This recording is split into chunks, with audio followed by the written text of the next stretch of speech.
Y este día empieza a crecer. Voy a ver si puedo correr con la mañana silbándome en la espalda o mirarme en las burbujas.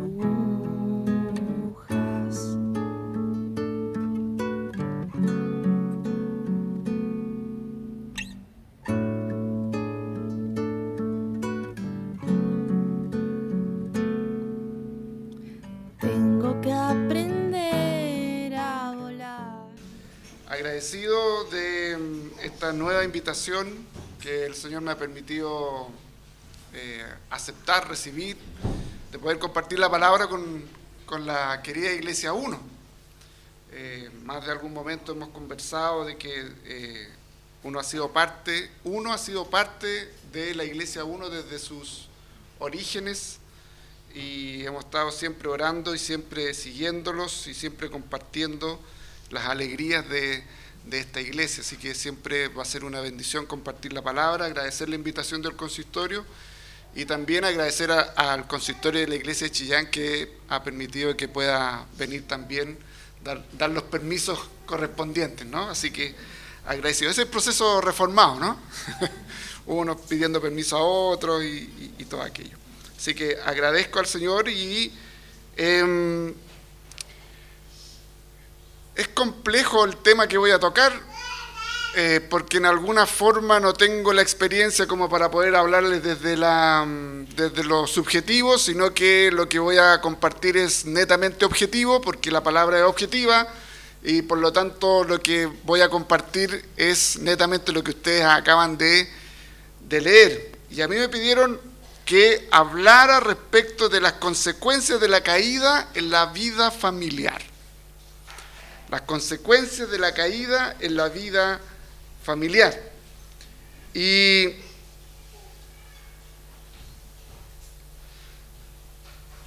hay harto que decir respecto de este tema, ¿no? Hay harto que poder conversar respecto de ello. Pero, por ejemplo, el que un hombre en pleno barrio alto mate a su ex esposa y a sus 3 hijos, el que una mujer descuartice a su esposo y lo lance sus partes al mar, el que hijos maten a sus padres para obtener sus bienes, el que padres aborten a sus hijos porque les van a arruinar sus proyectos de vida, el que hayan divorcios, violencia intrafamiliar, abuso sexual de menores, de los propios hijos, nos muestra que vivimos y somos parte de una sociedad absolutamente corrupta. Absolutamente corrupta. Y que tú y yo no estamos exentos de esa corrupción. Y que tú y yo no estamos exentos de llegar a extremos tan graves como estos. Porque el mismo que mató a su esposa es un pecador que es tal el nivel de su corrupción que lo llevó a tomar una decisión tal. Ese mismo pecado mora en nosotros. El pecado que mora en nosotros nos lleva a tomar decisiones muchas veces que son tan crueles, tan malditas como las que acabo de describir. Y en la teología reformada hay una doctrina que se llama la depravación total del ser humano, que seguramente ustedes la deben conocer como uno de los 5 puntos del calvinismo. Y es una doctrina que nos enseña que todo el ser humano, el ser humano, a excepción del Señor Jesucristo, está absolutamente corrompido o depravado totalmente en todas las áreas de su ser. Y eso significa que todo lo que nosotros podamos sufrir, todo lo que nosotros podamos pensar, por ejemplo, todo lo que tú piensas, todo lo que tú sientes, todo lo que tú idealizas, todo lo que tú puedes racionalizar, tus sentimientos, tus pensamientos, tus emociones, todo tu cuerpo está afectado por el poder del pecado. todas las áreas están afectadas por el pecado. Y producto de este pecado es que nosotros morimos. No fuimos creados para morir. No fuimos creados para sufrir. No fuimos creados para maldecir a otros. Fuimos creados para vivir. Fuimos creados para bendecir. Fuimos creados para amar. Fuimos creados para disfrutar de lo que el Señor nos ha dado, pero precisamente producto del pecado lo arruinamos todo, finalmente. Esto explica el por qué la humanidad, esta depravación total, esta corrupción total, explica por qué la humanidad actúa como actúa. Y la pregunta que surge respecto de ello, ¿existe o existirá algún plan que pueda cambiar este estado de maldad en el ser humano? ¿Existirá algún plan del Estado, alguna política pública que pueda ayudar a cambiar todas estas circunstancias? ¿Existirá algún plan educacional que nos pueda ayudar a cambiar todo esto? ¿Existirá alguna comunidad que pueda ayudarnos a cambiar todo esto? ¿Existirá alguna ideología que nos pueda ayudar a cambiar esta realidad que es propia de tu corazón, de nuestro corazón? Al mirar a nuestro alrededor, yo creo que lo único que podemos ver es desesperanza. Porque no hay nada que este mundo nos pueda ofrecer para cambiar la realidad de la corrupción de nuestro corazón. No hay nada que nos pueda ofrecer este mundo que pueda decir, este es el antídoto para el mal que mora en cada uno de nosotros. Sin embargo, la Escritura sí nos presenta un plan.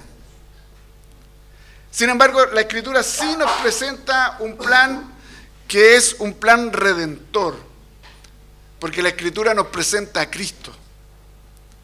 Y esa es, si pudiésemos colocarlo en palabras muy simples, muy simplonas incluso, es la solución a nuestro problema. ¿Han escuchado eso? ¿Cristo es la solución a tus problemas? Bueno, es verdad. Y ustedes han venido conversando respecto de Génesis, y en este texto bíblico que es muy específico, que yo no estoy acostumbrado a predicar sermones temáticos textuales, yo soy más expositivo, necesariamente tengo que retroceder, así que hay cosas que ustedes ya la han visto, pero va a ser muy sucinto para poder concentrarme en el texto que acabamos de leer. Así que lo primero que quiero compartir es que en el primer punto es la creación y la comunión perfecta. Dios creó todo y todo fue hecho de manera perfecta, y la comunión entre nosotros y Dios era perfecta, y la comunión entre el ser humano era perfecta, y la comunión del ser humano con lo que lo rodeaba era perfecta. Nos dice Génesis capítulo 1, versículo 31, que todo lo que Dios creó fue hecho de manera plena o de manera perfecta. Dice que Dios miró todo lo que había hecho y consideró que era muy bueno. Vino la noche y llegó la mañana, y ese día fue el sexto día, pero Él consideró que eso fue maravillosamente bueno. ¿Sabe por qué? Porque Él lo hizo. Porque todo lo que Dios hace es bueno. Y dentro de ese todo creado perfecto, bueno, maravilloso, se encuentra el ser humano, como la corona de la creación. ¿Y quién es el reflejo precisamente de Dios en la creación? El que fue llamado a cuidar la creación. Pero particularmente usted y yo nos estamos dando cuenta que no estamos cuidando la creación. Que cada vez, tuvimos una charla, ves que vengo con la Priscila, conversamos harto de todos estos temas de la creación, y ella me ha influenciado bastante para que digamos cosas.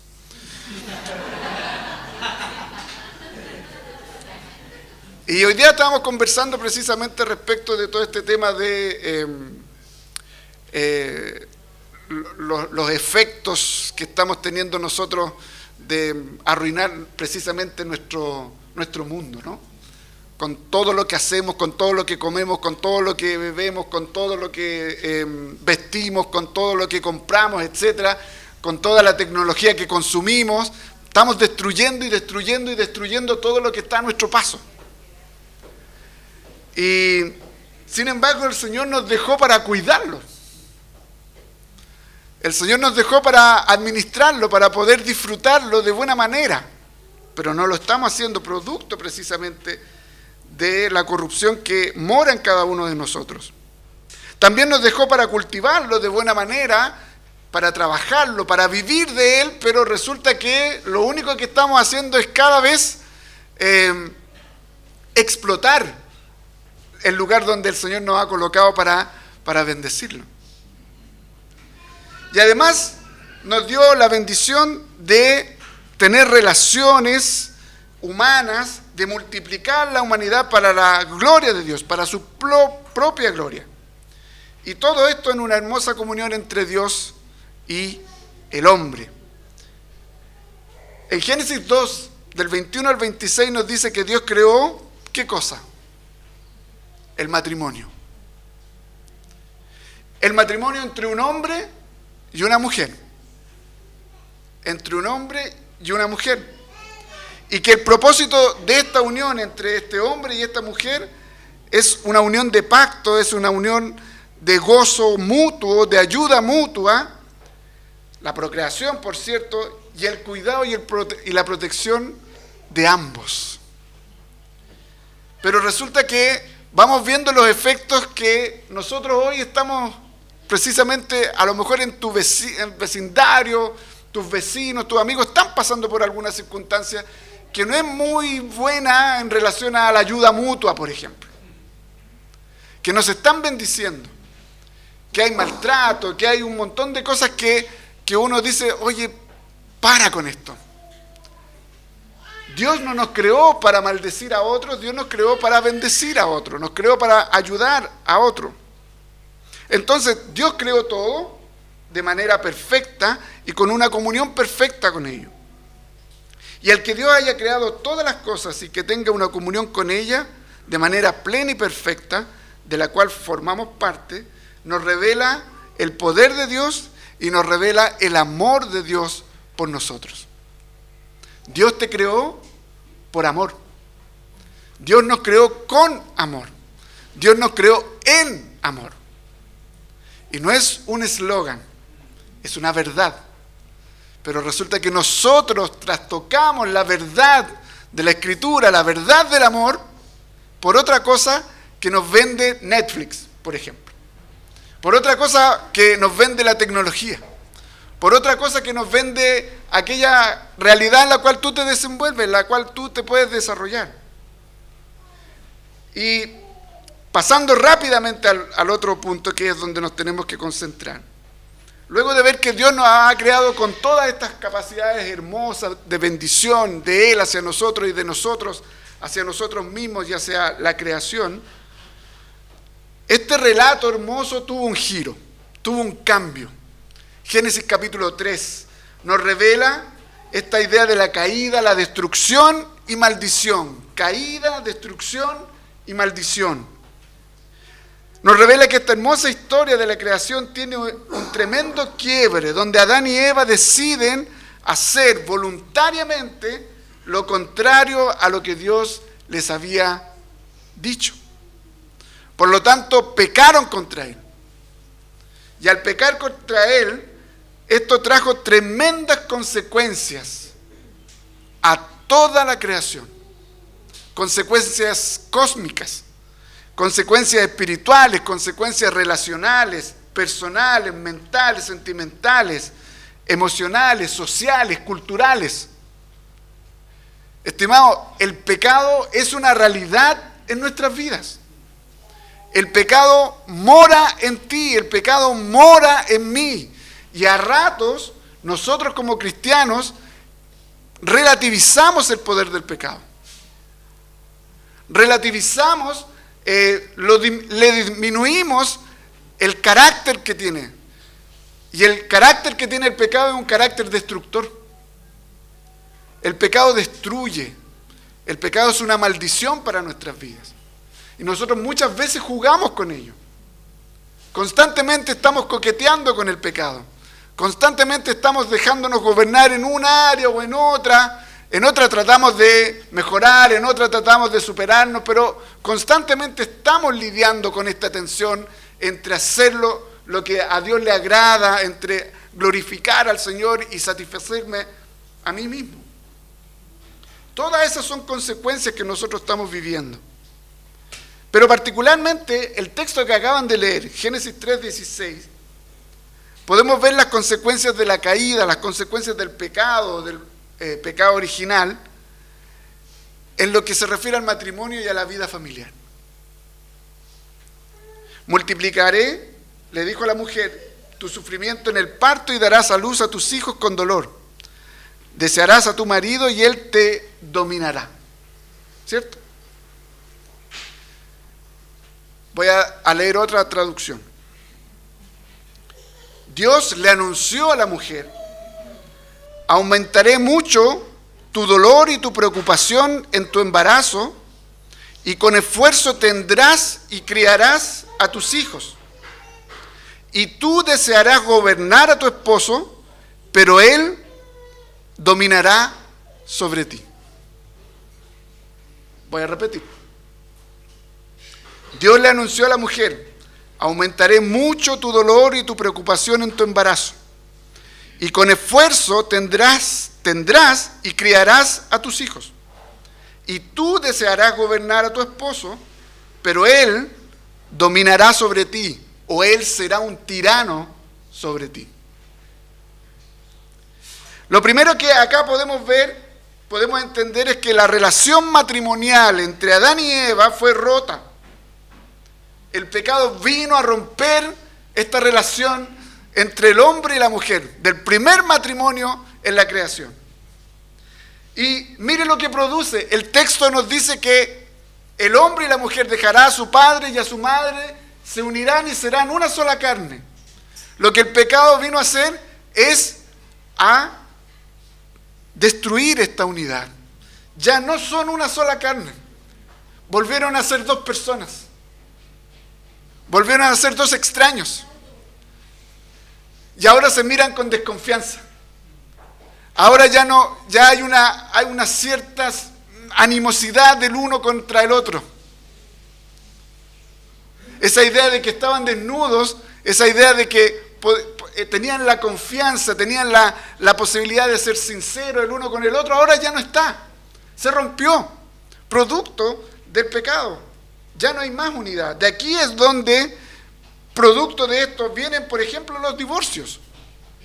Si hay algún divorciado aquí, es simple y lisillanamente producto de nuestro pecado al final. El pecado del ser humano ha llevado a que tomemos decisiones que no glorifican al Señor.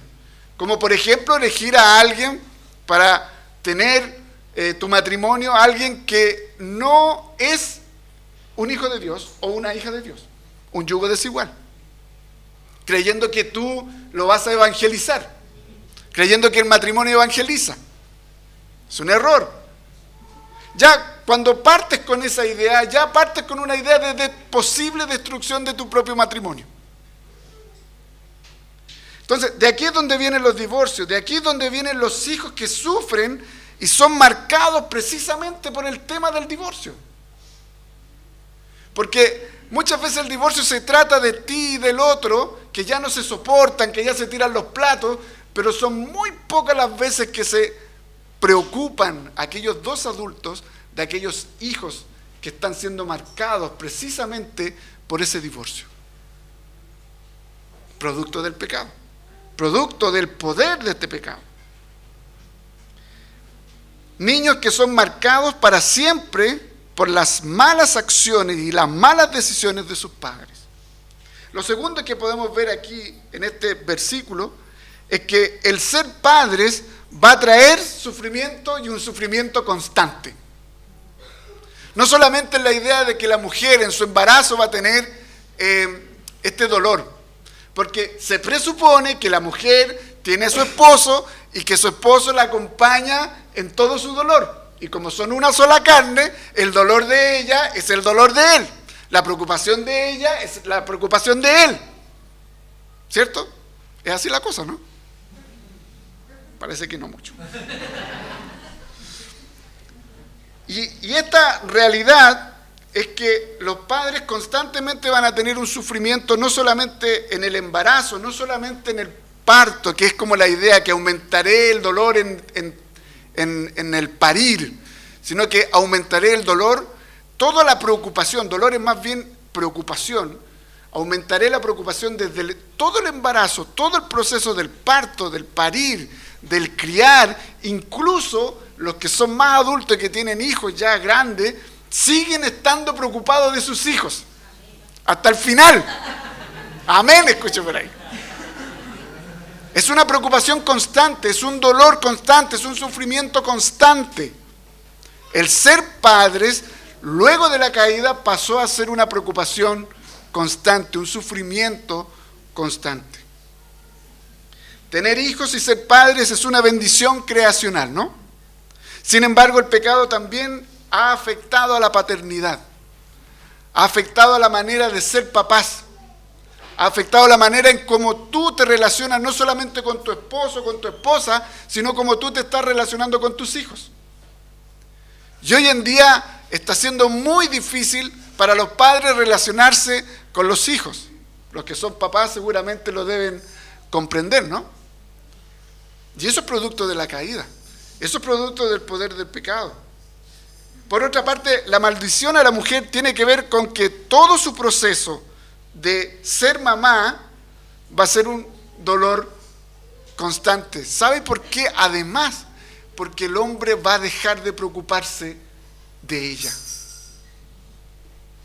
Esta maldición lo que hace es que precisamente esa preocupación, ese dolor que debiese ser acompañado por tu esposo, ya no va a tener alguien que te apañe, porque tu esposo va a estar lejos de ti, porque tu esposo va a estar en otra. Van a seguir acompañados, pero tu esposo va a estar en otra. Va a estar en su trabajo, va a estar en sus cosas, va a estar en sus hobbies, va a estar con sus amigotes, va a estar en todo lo demás, menos de estar acompañándote a ti en criar y cuidar a los hijos. Por lo tanto, la mujer tiene una mayor complicación en esto. Por eso es una maldición, va a tener una mayor complicación en esto. Porque la gran mayoría, después cuando el hombre dice que va a comprar un cigarro a la esquina y ya no vuelve más, lo más probable es que esa mujer quede con los hijos enfrentando un montón de circunstancias de la vida, con mucho dolor, con mucha humillación, siendo que había alguien que tenía que cuidarla, acompañarla, bendecirla y protegerla. Esos son los efectos del pecado en la relación matrimonial, esos son los efectos del pecado en la vida familiar. Y lo tercero que nosotros podemos ver aquí es que aquí es donde comienza la batalla de los sexos. Aquí es donde comienza esta batalla que, aunque usted pueda decir, no, esta idea del feminismo y el machismo es de por aquí hace algunos años atrás, es de aquí. Precisamente parte aquí. Génesis capítulo 3, versículo 16, nos habla del feminismo y del machismo. Prácticamente. Aquí es donde comienza la batalla del hombre contra la mujer o de la mujer contra el hombre. Porque el deseo de la mujer va a ser el tomar el lugar del hombre como cabeza del hogar, o sea, de autogobernarse. Esa parte que dice ahí, y deseará, este deseo hacia el hombre, significa precisamente eso. Si ustedes se recuerdan, Dios creó al hombre y a la mujer, los une, le hace un matrimonio, son una pareja, pero tienen roles distintos, tienen funciones distintas. Y Dios dejó al hombre no en una idea machista, porque estamos muy imbuidos de eso, de que el hombre sea la cabeza de la familia, el hombre sea la cabeza del hogar, pero no que sea un maldito en el hogar. El pecado vino a hacer que el hombre sea un maldito en el hogar. Dios creó este orden, en este orden creacional, al hombre y a la mujer en igualdad de dignidad, pero con roles distintos. Y al hombre le dejó el rol de cuidar a su esposa, de bendecir a su esposa, de amarla, de protegerla, de entregarse a ella como debiese ser. Como Cristo se entrega por la iglesia, así Adán tenía que haberse entregado por Eva.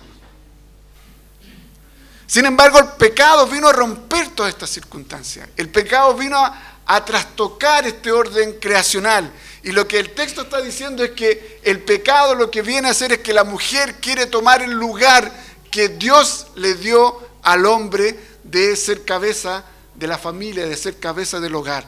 Pero particularmente lo que quiere decir es que la mujer quiere empoderarse, autoindependizarse, autogobernarse, independizarse. Ya no necesito hombre. ¿Han escuchado eso? Yo no necesito hombre para vivir. Eso es producto precisamente de esta parte. Eso es producto precisamente de que el pecado vino a romper una relación. Sin embargo, parte de la maldición será que el mismo hombre ya no ejercerá el rol que el Señor le dio. Y por eso es que se va a comportar como un maldito, como decía recién, o como un tirano. Efectivamente, la palabra dice que se va a comportar como un tirano.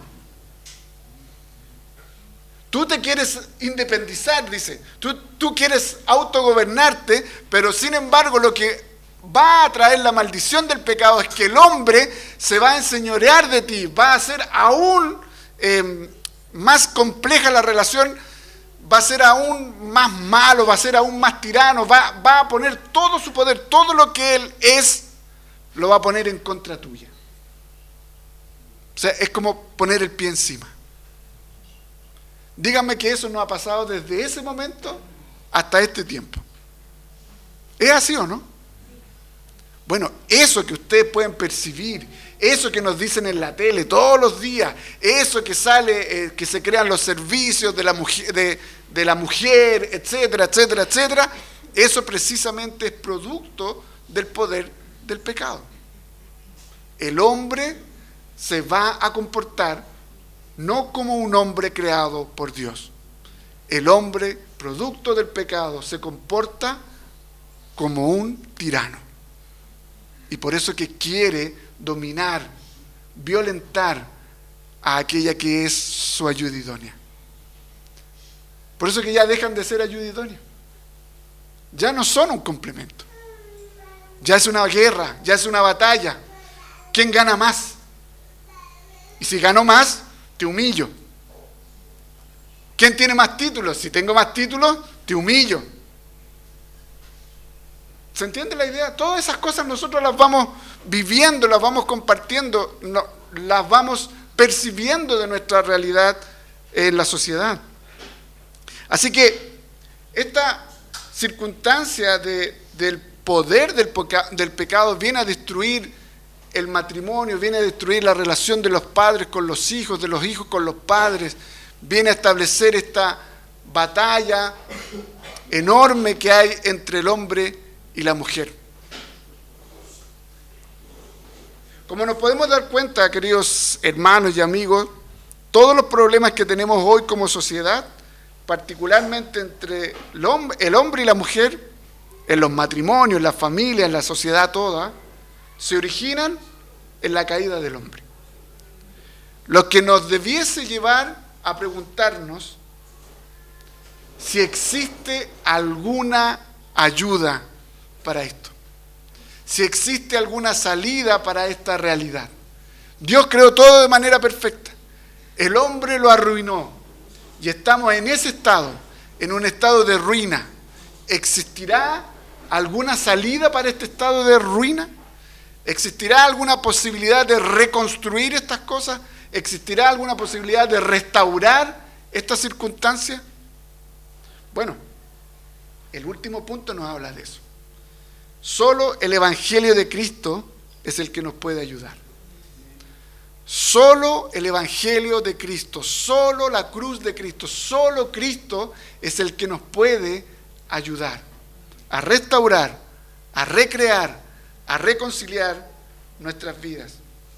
si nos quedamos con el punto anterior, si nos quedamos con el Génesis 3:16, lo más probable es que quede una sensación de ruina, una sensación de desesperanza total. Sin embargo, la ayuda por la cual clama nuestro corazón, la podemos encontrar en la propia palabra de Dios y sin ir más lejos de Génesis 3, en un versículo anterior, que es Génesis 3:15. Pondré enemistad entre tú y la mujer, y entre tu simiente y la de ella. Su simiente te aplastará la cabeza, pero tú le herirás el talón. Génesis 3, versículo 15. Ahí está el Evangelio. Ahí está lo que muchos conocen como el protoevangelio, la primera vez que se habla del Evangelio como restauración. Está relatando el capítulo 3 toda la ruina de la caída, todo lo que el hombre arruinó, todo lo que el hombre destruyó, pero en toda esa circunstancia él coloca un texto que nos da esperanza, un texto que nos viene a decir, hay algo que va a ocurrir más adelante, que va a traer un cambio, que va a traer una restauración, que va a traer una reconfiguración a nuestra sociedad. Este texto, dice Lutero, abarca y comprende dentro de sí todo lo noble y glorioso que se pueda encontrar en las Escrituras. Todo lo noble y glorioso que podamos encontrar en la Escritura respecto de la redención está resumido absolutamente en Génesis 3:15.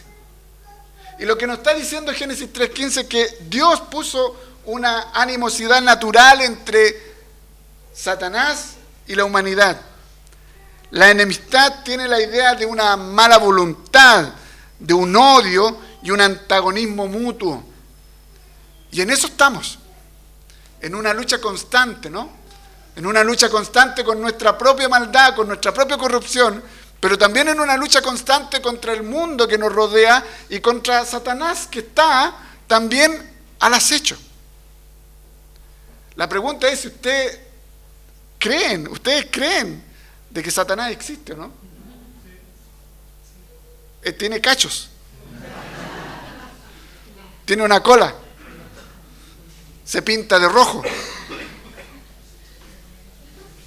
Si tú crees que ese es Satanás, tú has creído la caricatura que el mundo ha hecho de él. Pero Satanás es alguien bellísimo, es alguien hermoso, es alguien que tú y yo ni siquiera pudiésemos llegar a comprender la belleza que él tiene. Y se puede presentar aquí alrededor nuestro. Puede estar delante de ti. O puede estar al lado. O puede estar atrás. No sabemos. Pero hay muchas personas que no creen la realidad de Satanás. Hay muchas personas que no creen la realidad del pecado.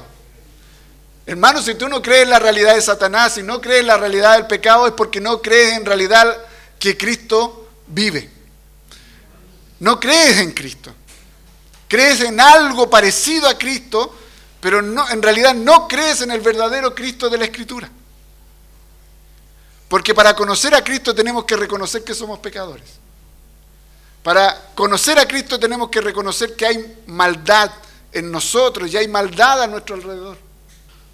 Y Satanás está precisamente ejerciendo su ministerio hasta el día de hoy. Satanás es un servidor de Dios. Él sigue ejerciendo su ministerio, él sigue tentando, él sigue colocando ese fruto prohibido delante de nosotros para que nosotros destruyamos nuestra propia vida y la de los demás. Pero Dios puso enemistad entre el ser humano y Satanás. Y esta enemistad, dice el texto, hacia el futuro tendrá un evento crucial, el cual cambiará las directrices que tenía el mundo hasta ese momento. Desde la caída hasta la primera venida del Señor Jesucristo, el gobierno prácticamente es de Satanás. Y el Génesis 3:15 nos está diciendo que vendrá en el futuro alguien que le va a poner un límite a Satanás. Vendrá alguien en el futuro que va a colocarle las peras a cuatro, como se decía antiguamente. Los puntos sobre las íes a alguien. Y ese es Cristo. Génesis 3:15 nos está hablando precisamente de que este evento crucial que se va a producir en la venida de Cristo y en todo lo que eso significó, su sufrimiento, su muerte, su resurrección, ese es el gran evento. Ese es el gran evento. Esa es la irrupción de Dios en la humanidad para venir a decir, hasta aquí nomás te llega. Hasta aquí nomás te llegó, cabrito. No vas a seguir destruyendo aquello que yo he creado de manera perfecta. Dios anunció a modo de profecía ahí en Génesis 3:15 su plan redentor, que Satanás heriría al Mesías en el talón, pero el Mesías iba a aplastar a Satanás con una herida mortal. ¿Quién es ese Mesías? Jesús. Jesús es el Mesías de la profecía de Génesis 3:15, el cual en su muerte y en su resurrección nos provee el auxilio que anhela nuestra alma. Y no solo eso, con ello también viene a restaurar todas las cosas. ¿Ustedes creen que el Señor Jesucristo es Dios? ¿Ustedes creen que Él bajó a tomar forma de hombre que sufrió entre nosotros, verdaderamente que sufrió en medio de nosotros? ¿Ustedes creen que Jesucristo murió en la cruz? ¿Ustedes creen que Él resucitó de entre los muertos? ¿Creen que ascendió a los cielos? ¿Creen que está sentado a la diestra de Dios Padre? ¿Ustedes creen que Él volverá en gloria y majestad? Bueno, de ese Jesús, del cual ustedes creen, es lo que Génesis 3:15 nos está diciendo, que ese Jesús es el que viene a cambiar la realidad de destrucción que estaba gobernando este mundo. En Lucas capítulo 4, versículos 18 y 19 nos dice algo del Señor Jesucristo. Vemos que Él vino para liberarnos de todas aquellas cosas que nos atan o a todas aquellas cosas que nos hacen destruirnos a nosotros mismos, a otros. Dice, el Espíritu del Señor está sobre mí, por cuanto me ha ungido para anunciar buenas noticias a los pobres. Me ha enviado a proclamar libertad a los cautivos y dar vista a los ciegos, a poner en libertad a los oprimidos. Ese es Cristo. Él ha venido por ti. Él ha venido por mí. Él ha venido por su pueblo. Ha venido a crear una nueva humanidad. Ha venido a crear algo totalmente distinto. A renovar todas las cosas para su propia gloria. Por lo tanto, hay una respuesta a tu problema familiar. Por lo tanto, hay una respuesta a tu problema matrimonial. Por lo tanto, hay una respuesta a tu problema con tus hijos. Por lo tanto, hay una respuesta a tu vida familiar. Y esa respuesta es el Señor Jesucristo. Queridos hermanos, podemos autoengañarnos pretendiendo resolver las consecuencias del pecado en nuestras vidas y relaciones a nuestra manera. Puedes autoengañarte, absolutamente. Tú puedes autoengañarte buscando ser una familia perfecta. Tú puedes engañarte en ser súper esforzado, súper estudioso, súper trabajador, súper fitness para liberar las tensiones, ¿no? Porque se supone que a través del ejercicio tú liberas las tensiones y llegas sin mayor preocupación al hogar y ya no hay peleas. O haces yoga para que llegues en modo zen, ¿cierto? Y llegas todo tranquilo, no importa lo que te digan, total tú estás en otro modo.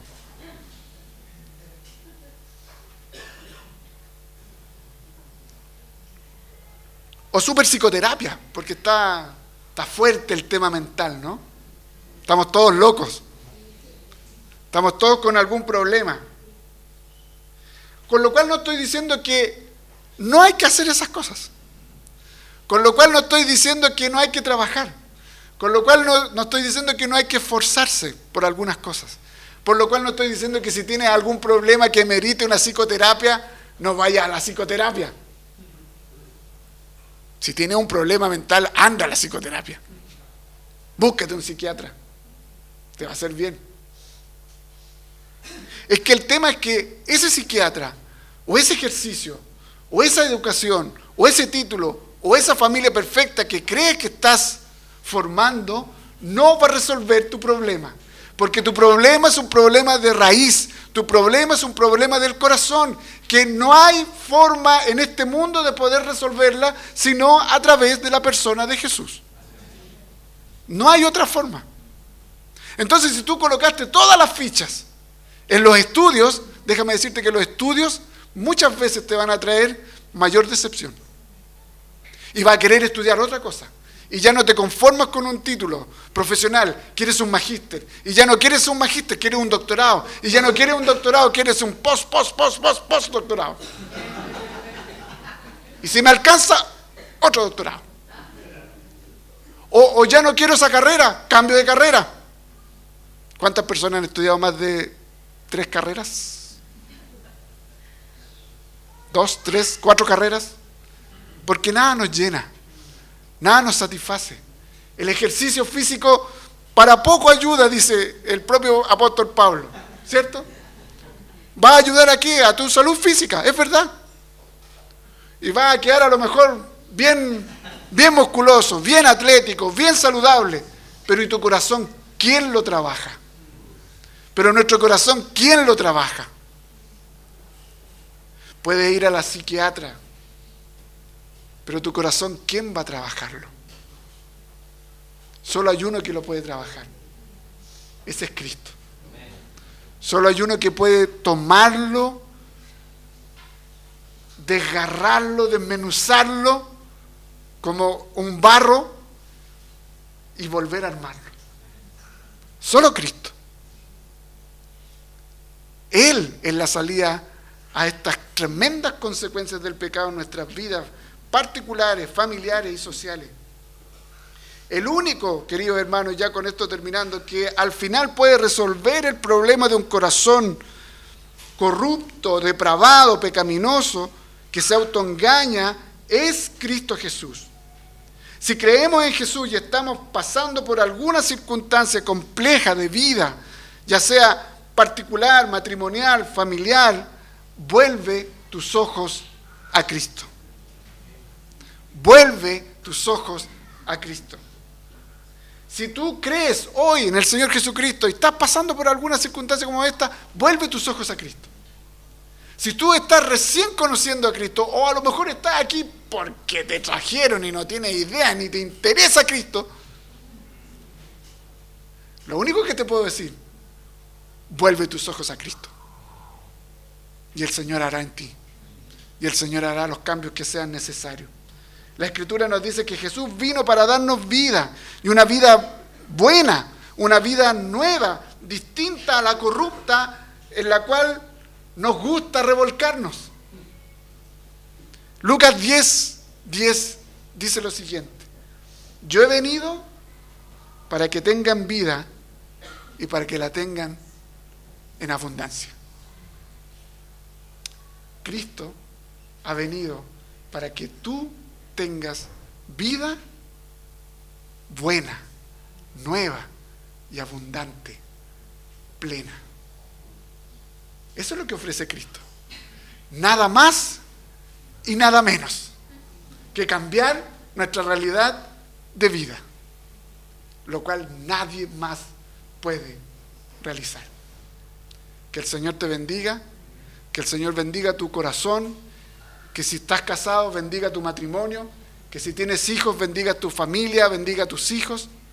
Y si eres soltero, que el Señor también te bendiga, te permita conocer a la luz de la Escritura a este Señor, a este Salvador, a este Redentor, a este que viene a cambiar la realidad del corazón pecaminoso, que lo único que hace es destruir todo lo que encuentra a su paso. Les invito a orar. Querido Dios, Te quiero dar muchísimas gracias, Señor, porque indigno soy, Señor, de poder compartir tu palabra, indigno soy de poder estar aquí compartiéndola con mis hermanos. Señor, te doy las gracias porque tú nos permites recibir a través de tu palabra respuesta a nuestras inquietudes. Y la gran pregunta que hay en nuestro corazón es: ¿cómo salgo de esto? ¿Cómo enfrento la realidad de mi maldad, este pecado, esta corrupción, este sentimiento tan maligno que tengo en mi mente, en mi corazón? ¿Cómo lo enfrento? Y tu palabra nos dice que la única forma de enfrentarnos es volver nuestros ojos a Cristo. Señor, tú conoces la realidad de cada uno de los corazones que están aquí. A ti no te podemos engañar. Del predicador hacia abajo, tú nos conoces perfectamente. Tú conoces cada uno de nuestros pecados. Tú conoces, Señor, dónde nos estamos corrompiendo aún más. Y te quiero rogar en el nombre de Jesús de que tú coloques atajo a todo lo que estamos viviendo. De que tú, Señor bendito, nos liberes de aquellas cosas que están destruyendo nuestras vidas. De que tú, Señor, nos permitas reconciliarnos contigo, reconciliarnos con el otro, reconciliarnos, Señor, entre nosotros como seres humanos, reconciliarnos también con la creación, no seguir destruyendo todo a nuestro paso, Señor. El pecado destruyó nuestra relación contigo, nuestra relación con nuestro prójimo, nuestra relación con la creación. Necesitamos profundamente de un Salvador. Necesitamos profundamente de alguien que venga a intervenir de la manera más profunda en nuestro corazón y que lo haga de nuevo, absolutamente de nuevo, con pensamientos nuevos, con sentimientos nuevos, con deseos nuevos, con actitudes nuevas, con todo aquello que solamente puede provenir de un corazón santo como el corazón de Cristo. Señor, coloca tu corazón en nuestro corazón, en el nombre de Jesús. Amén.